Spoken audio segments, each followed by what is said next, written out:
viewers, welcome to today's Health Talk Desk. We're going to discuss about your thyroid health. And today we are having a very interesting guest who has been a patient of thyroid. And of course, she has started a foundation to take care of thyroid patients. We're going to introduce our guest today, and we are going to listen to her story. And of course, we're going to discuss about the foundation that takes care of the thyroid patients. So, Sarah, karibu. Thank you so much, Alan. Good to be here. Okay, so tell us about your journey with the thyroid disease. So, I was diagnosed with thyroid disease in 2011. I had just given birth to my now 12-year-old. And at first, when I was diagnosed, I was not understanding exactly what I was going through. So I was going through all these symptoms that are sometimes not able to be caught or diagnosed by doctors. So when I went in and out of hospital, I remember I started losing weight. That's the first thing I realized. I started losing weight. I started trembling. My eyes started becoming red. I started losing hair. And then with time, I even dried up. I stopped completely breastfeeding. And then I would go in. I'd see the doctor. The doctor would tell me, just go back home, cut on certain foods, stop eating starch, stop eating potatoes, don't eat bananas. And then I'm thinking, okay, you're telling me to stop eating starch. Starch is what helps actually women produce breast milk. True. I have a newborn. What am I supposed to do? I went home, I eliminated starch, but it still didn't work. I went back again. He was not able to diagnose. I went back again. He was still not able to diagnose. And at that point now, I started getting mad and very angry and frustrated because on this particular day, I share this story a lot. I was taking my daughter to see to the clinic. And then I had nikambeba tu vile unatoka nimemweka kwa ngoi, the baby carrier. I had an umbrella on one side, a diaper bag on the other side. And on going to get the matatu, I was so weak. I was actually feeling like I'm pregnant again. Nilikuwa nasikia nikawa mtoto ananivuta, like I'm literally going to fall. Umechoka. Nimechoka. Sasa nikaenda kufika mahali nachukua matatu. Then when I was about to board the matatu, I put my leg on the steps of the matatu, but in my brain I thought I had put it there, but it was so heavy, I was not able to do that. So I slipped and I fell.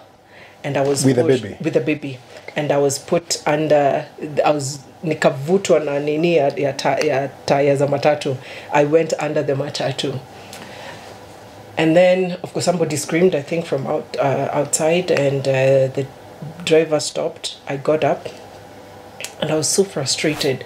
So of course the journey of going to the clinic stopped there. I went back home. I left my baby with the nanny, and then I went to the clinic, and I was so angry. I told the doctor, I said, I am not living here until you tell me what is wrong with me. We are going to sit here, even if it is until 10 p.m.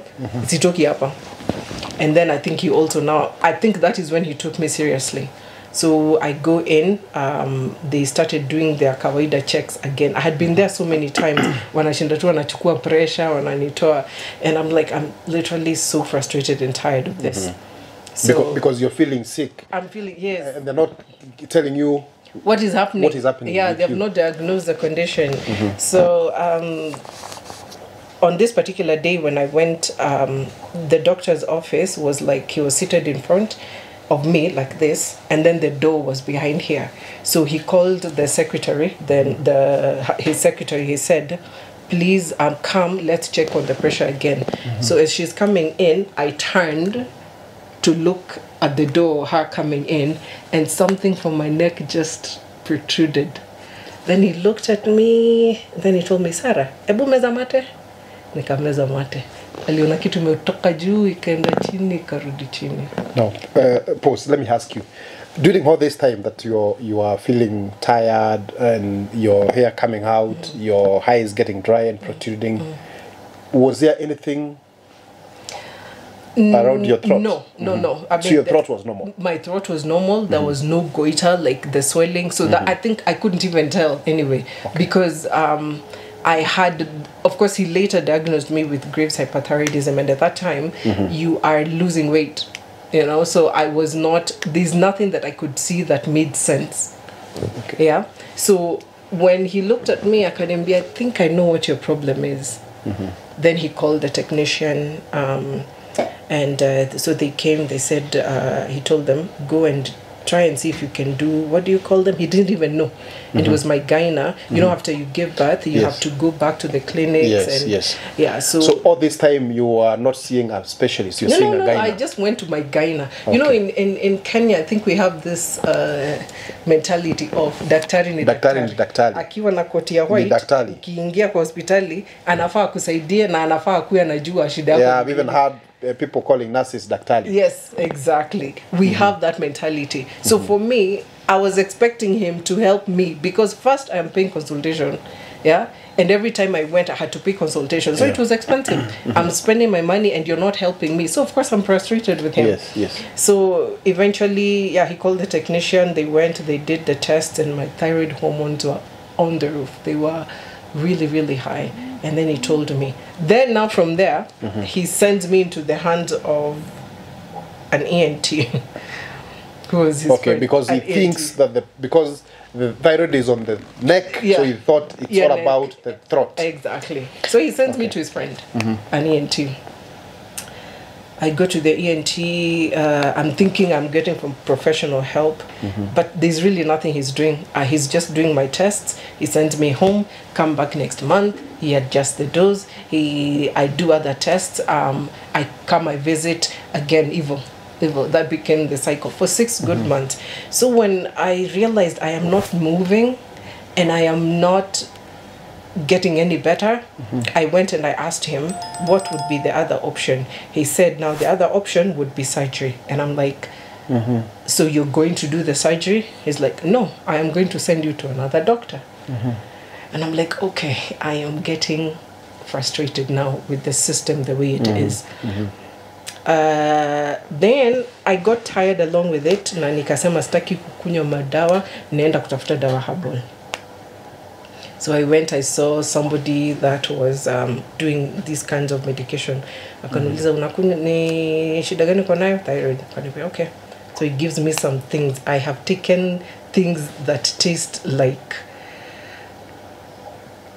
poop ya ng'ombe. Unapewa dawa, unasikia kabisa inaonja hiyo smell ya poop ya ng'ombe, just to try and fix it, because you don't want to go for surgery. Because ni mitishamba na imechanganywa. Ni mitishamba na tumeambiwa natural is always best. It worked for a few months. And then, because of course they're not really well versed, so they don't know what they're doing. They're not doing any tests. Akaniuliza, how are you feeling? Nikamwambia, I'm okay. So I stayed for a month. Mi nafikiri nimepona, so I'm not on any medication. I'm not taking anything. So I called my family and I think I'm okay. I think I'm good now. But on that time, my eye now started protruding. And then the symptoms came back. And they came back 10 times more. Okay. My hyperthyroidism was on another level. I couldn't even walk now. I couldn't even go up the stairs. Then after that, by chance, I bumped into a lady, and no, it was not actually. I didn't bump into. We went home to my parents' house in my place of shags in the village, and we had guests there. So the lady that we were hosting, she told me the sister went through a thyroid surgery and she's not taking medication. Because of course, when you're diagnosed with a condition like thyroid disease, the first thing you do is you go to the internet. You Google. What is this? Yes. You Google, you want to get informed so that you know what to do. So I informed myself, I empowered myself, but then in my head I knew the only option available in Kenya was for me to go for surgery. I still don't want to go for surgery. So I meet this lady and she tells me, my sister, she went through thyroid surgery, she's not taking any medication and she's okay. I'm like, really? She's like, yeah. Then we went with the doctor and the doctor did the surgery and she doesn't take any medication. I'm like, are you sure she does not take medication? She's like, yeah, ananiambia kunyonge madawa, she's okay. I'm like, nataka namba yo daktari. Now, I'm assuming this was happening because you were not able to see a specialist. You come on a gyna and an ENT. Yeah. Who are giving you Carbimazole. And they were not... Yeah, they were just giving Carbimazole and, of course, the propranolol for... So they were not giving symptoms. you any information about your thyroid problem? No. I'm not aware. I'm getting the information by myself through educating myself, going to Google, empowering myself with information. Yeah, and then so I saw this surgeon. He started now, at least I can say that he's the first doctor who started educating me now. He's telling me, when you're taking medication, this brand is the best brand for Carbimazole. So that is almost 6-7 years down the line after I've been diagnosed. And so he told me, I think the reason why you've not been able to balance your hormones is because you're probably taking the wrong brand of medication. So he told me, every time you go to buy medication, insist on this particular brand. So that's what I started doing. So easy madam, unasema alikuwa nakupea anakuambia ununue specific type of medicine. Was it on that one main dose ama even on the other medicine? So it was just that particular brand for the Carbimazole that most thyroid patients tend to use, because I came to understand that there's so many brands, there's so many types in the market, the generics, and sometimes depending on someone's level of immunity, they're not able to absorb some of the generic ones. So unapata, especially if you've been diagnosed late like I was, you need a strong medication to really bring down those hormones as fast as possible so that you can get relief from the symptoms. Okay. Yeah. So let me take you back a little bit from the beginning where you said that the symptoms zilianza kukuja wakati ulijifungua. Were the symptoms there before you gave birth, or were the symptoms still there even during your pregnancy period? That's a good question, because I was diagnosed with Graves' hyperthyroidism, and that's a condition that, of course, starts probably when you're young. And when I sat back to look back, I wanted to ask myself, did this start maybe when I was even younger? And then I realized I had a lot of hormonal imbalances. I also went through a condition called PCOS, where you just overbleed for no reason at all. And then, so I think that my issues started way before, but pregnancy triggered it. Okay. So I remember what my doctor was telling me, because, I forgot to mention, when I went back to see my doctor, my gyna, he put me on a certain form of contraception, the implant in my arm.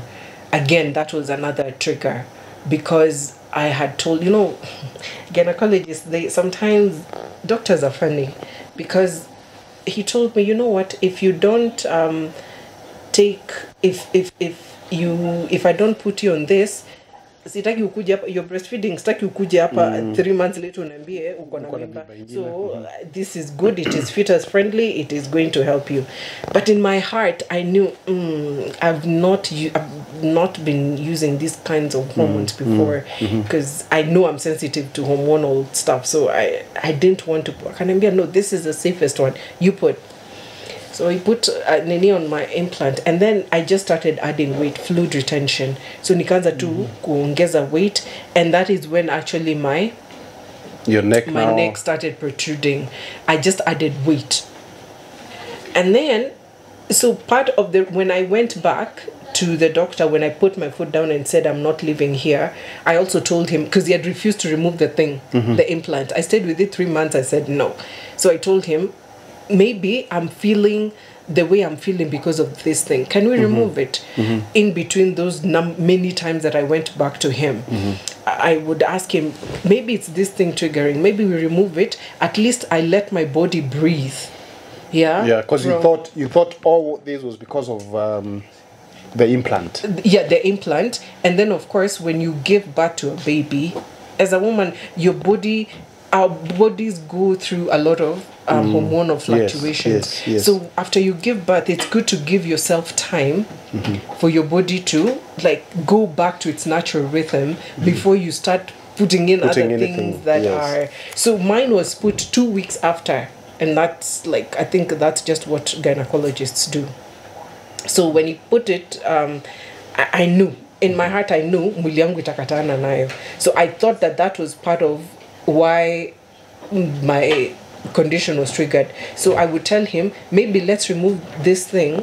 We see, if I'm going to feel better, or maybe some of these symptoms would go away. Maybe I'm reacting to it or something. Maybe it's a reaction. You never know. And I'll never forget what he said. He said, Sarah, see, you're not the only woman. We've treated other women. So that was part of ignorance from the doctor's side. Yeah. Yes. So when he told me that, now I that's part of the reason why I also got angry. So on this particular day when I'm going in to tell him I am not living here, and I told him, you will get this thing off my arm. Utaitoa. So he removed it. And to be honest with you, I went back. The fluid retention went, and my neck literally ikarudi ndani almost 50%. And after that, now the other part was because it had already been triggered. Now I had to figure out a way of managing the hyperthyroidism. So let me ask you, I want to understand the relationship between the thyroid gland and the hormones. And I'm sure from your experience as a patient, what is the relationship, or why do you think that there was an imbalance of hormones that triggered your thyroid to produce more hormones because of the implant? So what does thyroid does to your body? The endocrine system is a system that is composed of organs in our bodies that produce certain hormones, and the thyroid gland is one of them. And because of that, I think me messing up with my reproductive hormones also triggered a lot or contributed a lot in me, in my body not being able to produce hormones, my thyroid hormones, as it should be. That's how I now relate it, because now I know. But then, of course, there's that gut feeling that tells you this is just not for you, you know. So I knew that for me, the modern forms of contraceptions were just not going to work for me. And up to now, I'm still working on rebalancing the hormones that I messed up back then. I'm still working on balancing the hormones. So yeah, I mean, hormonal imbalance, especially reproductive hormonal imbalance, it contributes a lot to thyroid imbalance and any other kind of imbalance. So that's probably could be the reason why the disease is common to women than as men. compared to Exactly. men. Yes. Okay. Yeah. Now, take us now back to your story after you went to see the surgeon and you started the process. Yeah, so he helped me. He told me, he gave me, at least I knew, now I was aware that there was a certain brand of medication that I was supposed to take. And he was working towards balancing my hormones so that now I could go for the surgery. Unfortunately, when I was just about to balance my hormones, he fell ill. So he could not be able to practice. So I went to start again. I had to start from zero again, looking for a doctor. So but by chance, at the time now, that is when I started, talking about the thyroid disease awareness on Facebook. And then somebody found me on Facebook. And then we had a meeting, we talked, and she told me that she knew a doctor that could be able to work with me. And that is now how I was placed now in the hands of the right doctor, who, when I went in, he was an internal, they call themselves internal medical practitioner. Like, I think he studied internal medicine in short. And he not only was able to diagnose me with Graves' disease, that's the first time I'd learned of Graves' disease. He did those further tests, more tests than I was already doing. And then he also diagnosed and treated me with post-traumatic stress disorder, or PTSD. I had gone through it, of course, because of I did lose a friend to the thyroid condition because of her not knowing. So that and a few other things that were going on in my life at the time, it triggered too much cortisol. I was just too stressed. I triggered mild depression, so I was treated. So when the doctor was treating my depression, as my cortisol levels were coming down, my thyroid hormone started balancing. And so when I was placed in the hands of the right doctor, this particular doctor, he balanced my hormones within 3 months. Yeah, and it took me 7 years, but he did it in 3 months. But this is a doctor you met now through a friend who you met on Facebook. Who reached out to me on Facebook because of the organization. So I worked with him now. He was able to, after I balanced my hormones, he also now was able to hold my hand and sent me to a surgeon. That was back in February of 2018. And then as he was handing me over to the thyroid surgeon, he was the first doctor that I could say educated me about the disease. He was able to sit down, make it very clear, draw what the thyroid gland does, and also talk to me about Graves, the autoimmune aspect of thyroid disease, which is what he diagnosed me with. So he said all these other things that I thought were the cause, they were really not the cause. The Graves disease was the cause. All these other things were just triggers that I needed to, eliminate and then now deal with the cause. But he did not tell me how to deal with the cause. So I still had to go and do my own research and figure out the right diet and to first of all understand what autoimmunity means, which I was able to understand, and then I started my journey of now healing the autoimmunity from there.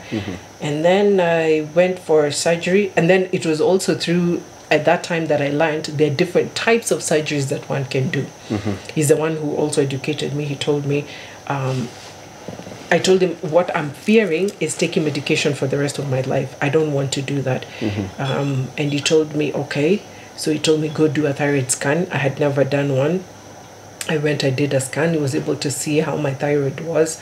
And then he told me, okay, so with this, your surgeon can actually remove part of the gland, abakishie mwili hiyo ingine, and the body is able to utilize that. But just make sure that you make that concern very well known to the surgeon. And then when he was writing my report, so he could hand me over to the thyroid surgeon, he put that in the report. So I took the report, and then I went to the surgeon, and then the surgeon was able to look at the report. But then what I liked about the surgeon is that he also, at least he read the report, he saw what the doctor had written, but then he also now decided to do his own diagnosis. So I worked with him, for 2-3 weeks before I was able to go under. And then from there, I went for surgery, a partial surgery that took around, 7 hours or something in there, only to come and realize that my gland was really badly swollen on the inside. So he went in, akafika huku vile ilikuwa imejificha, of course trying to make sure that he did not touch anything on my neck. And he removed some two things that were this size on both ends. They looked like small little rats, like a baby rat, the size of a baby rat on both ends. So it was completely swollen. A very big goiter, but swollen on the inside. So after that, I actually felt very free. For the first time, I could really take a deep breath. Na unasikia hewa imeingia ikaenda all the way to the brain. I was able to sleep on my back. Mostly I couldn't. I felt like someone was choking me all the time. Every time I would sleep, I would get what is known as sleep paralysis. We unalala, uko nusu unasikia kuamka, you're half asleep and you're half awake. I used to get that a lot. Because many people with goiter issues, they have that problem. Yeah, they're not able to sleep properly. So that's the problem. So I think it depends on where especially if the goiter is swollen on the inside, inategemea imefura ikakalia wapi ama ikafinyilia nini. So pia even that's why most doctors always advise before you go for any surgery, you do a thyroid. You make sure that your hormones are balanced, so that if the goiter is to stop swelling, ikikuja chini, they are able to know now this is the amount that I need to remove.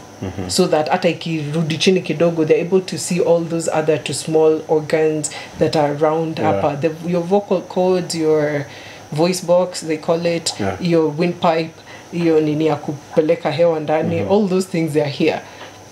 So, excuse me, when you're doing a surgery, you must be very careful not to touch any of them.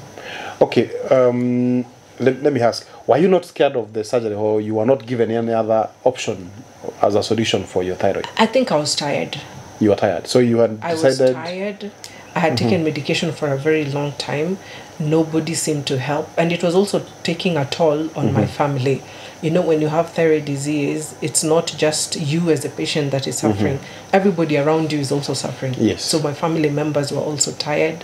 They were seeing me suffering. Wanajaribu kuniambia niende surgery, staki, nimekuwa kichwa ngumu, because also I was very keen. I knew that I had to be in the hands of the right doctor. Yes. So that is what I was scared of, going in, and then I'm coming back, or probably I'm never able to speak again, or something happens, something goes wrong. So but when they put me on the mild antidepressant, they calmed me kidogo, I can say. So I was not feeling, I was not happy, I was not sad. Yes. I was very calm. So I told them, you know what, you take advantage of this time when my body is just numb. Yes. Tuende, tufanye, tumalize. Because that time, sasa haukuwa I'm na not ile thinking, pressure I'm not ile. feeling, una your pressure, because the medication is taking effect. So you're not, it puts you in a very, a balanced space. So you can't cry, you're not sad, but you're also not happy. So you're just there. So I said, take advantage. Because when I come back, this effect ikitoka, and then I come back to myself, I think I'll just go back to being the hard-headed person that I was. So it was during that time that I went for surgery. I did a successful surgery that took so long, because of course, as I said, the goiter was very big. But I came out and I healed. I didn't even stay in hospital for long. I was discharged, and then I went to recuperate at home. Okay. Yeah. So viewers, you've heard the story, and you'll be right back after this break. So welcome back, viewers. The discussion is getting very interesting, and Sarah, we want to hear the story of your post-operation.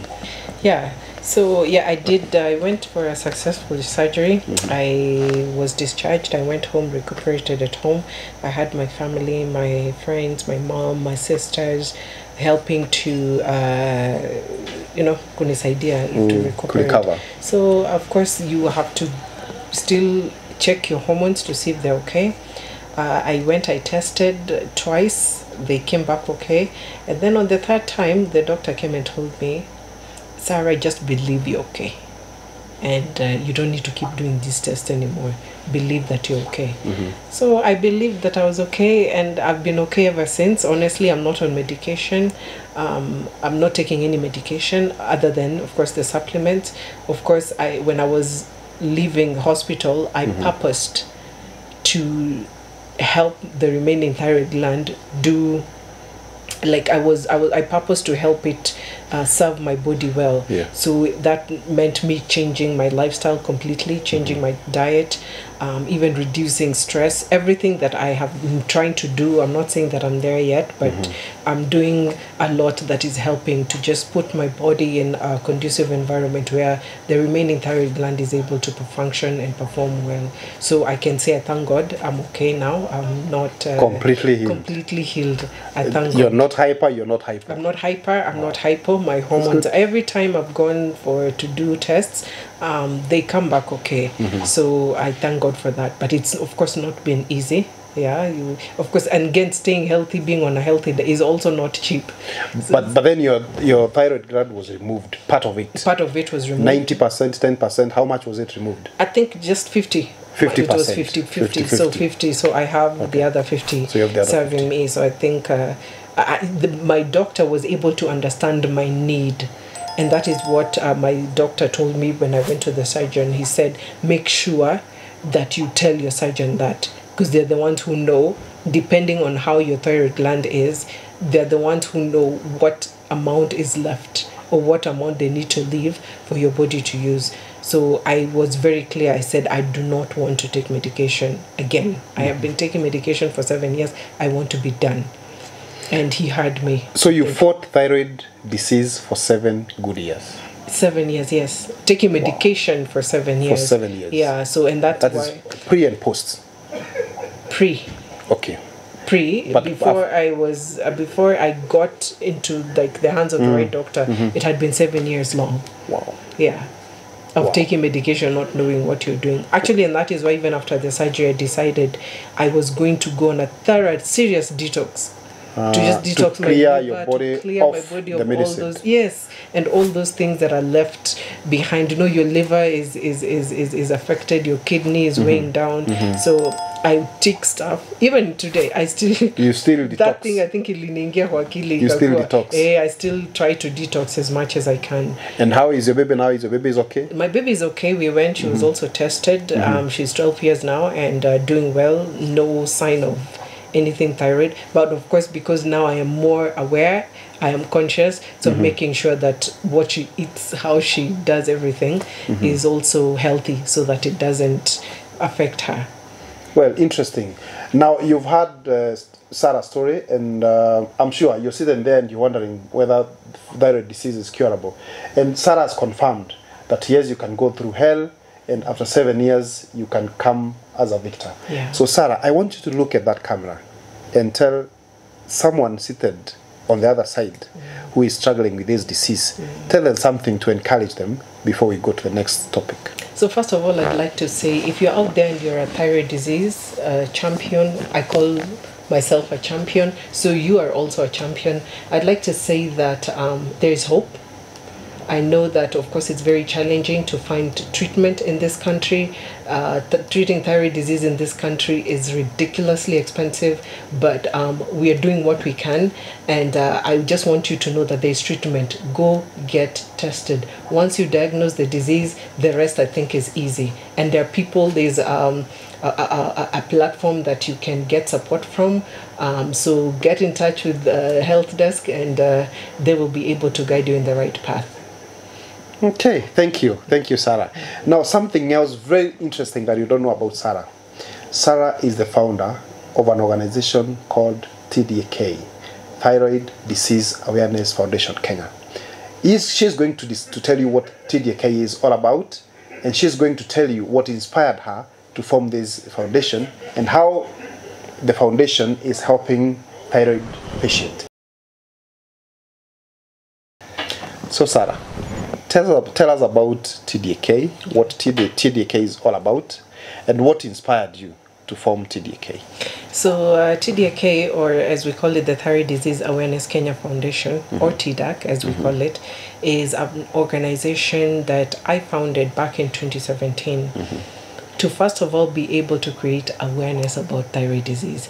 So we do exactly that. We create thyroid disease awareness, but it's also a platform that brings together people that have suffered the disease, caregivers of people that have suffered the disease, and just create this very safe space for them to share their experiences. We also now help to guide them in the right path. So that especially for those that are newly diagnosed, patients that are newly diagnosed, we are able to tell them what the disease is, how they need to go about it.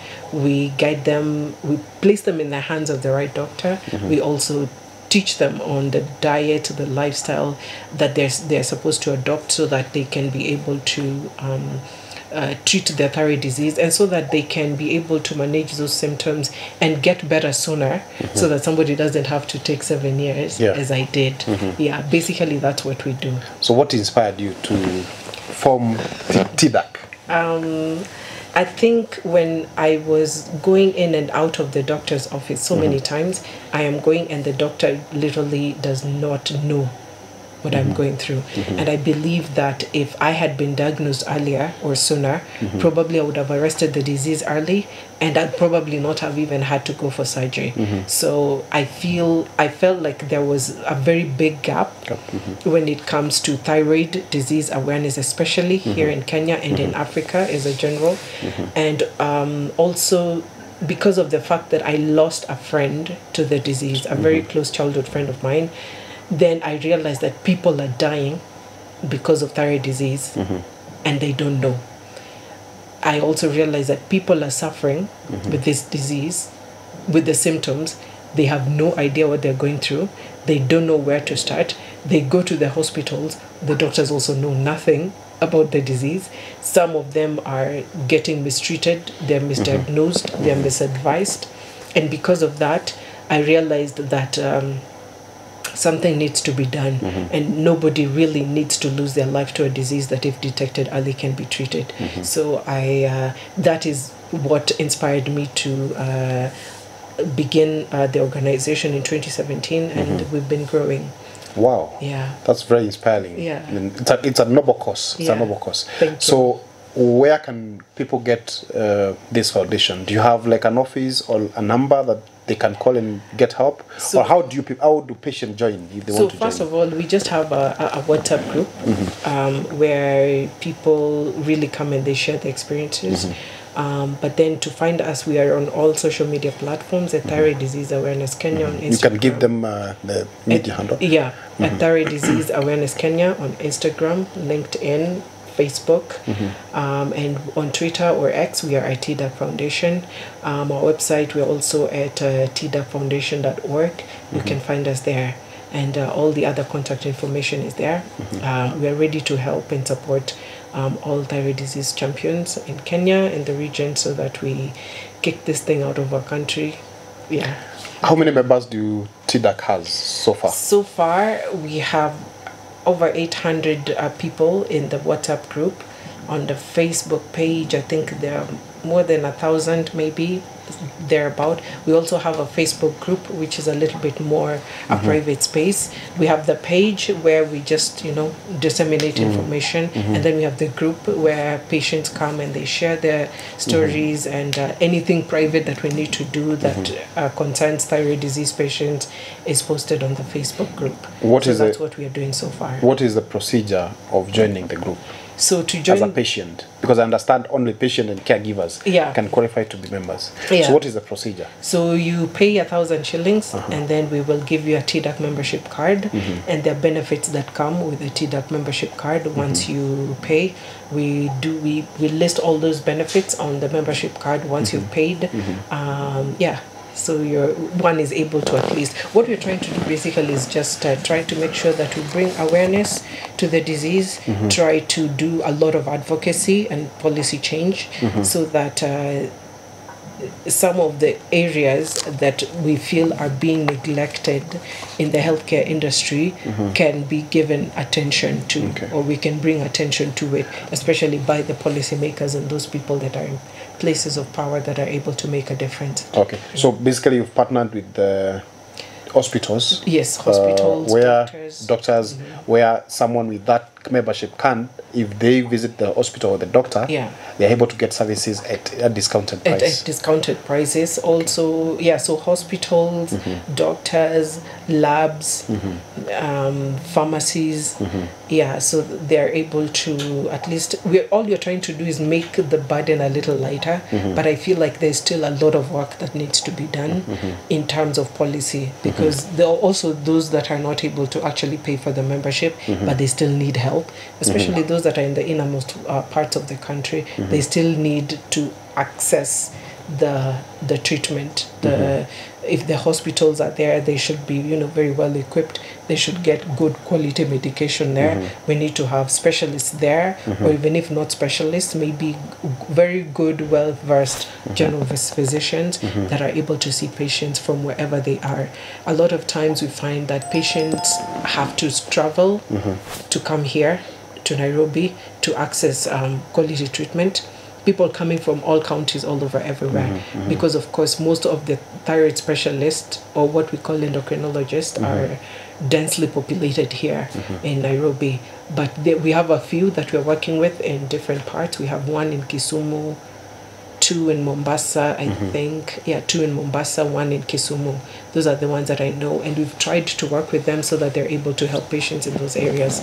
Yeah, but that just goes to show that we need to knock those doors, and there's a lot of work that needs to be done.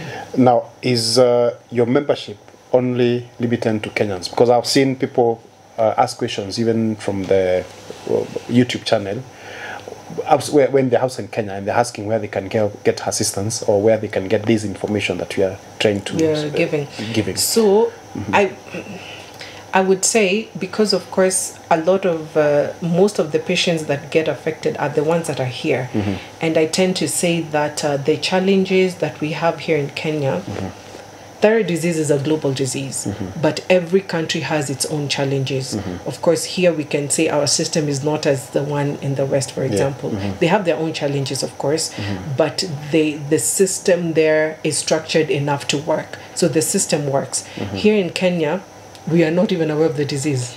Yeah. Right? So we have to create the disease first. Yeah. People have to know this is what I'm suffering from. Even before we invite people from Even before outside. we start, exactly. Yes. We have to start from the ABCs before we start learning algebra.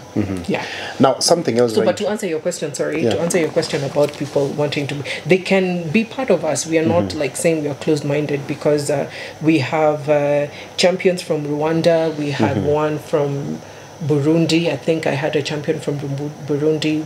We have one from Rwanda. We have one from Uganda. We have 2 from Tanzania. So the region, right? Because of course I think they look up to here to get the information that they need, and then now with that information that they get, they're always able to go and ask for better thyroid services in their countries.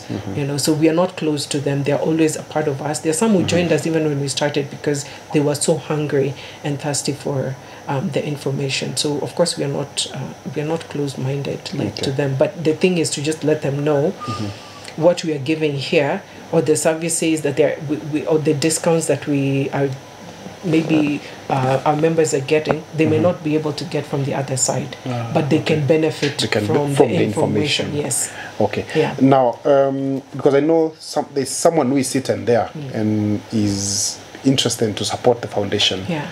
How do you finance the operations of the foundation?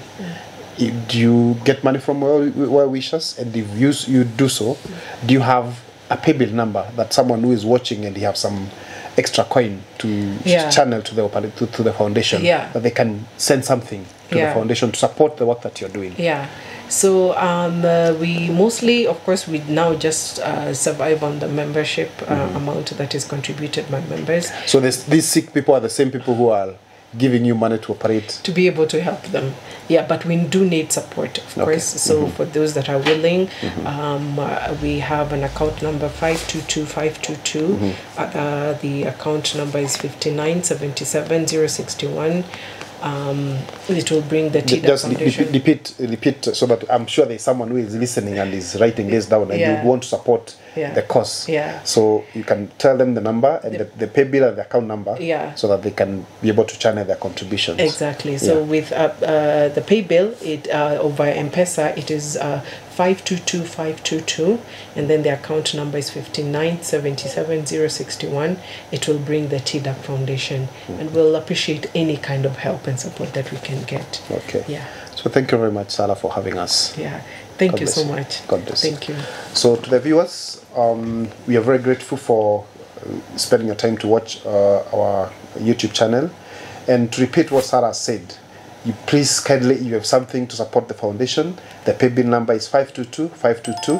The account number is 5977061. If you have 100 shillings, you have 200 shillings, you have 10,000 shillings, you have 1 million, please support what Sarah is doing, because your help will reach many people and you'll save a life. Thank you very much for watching us.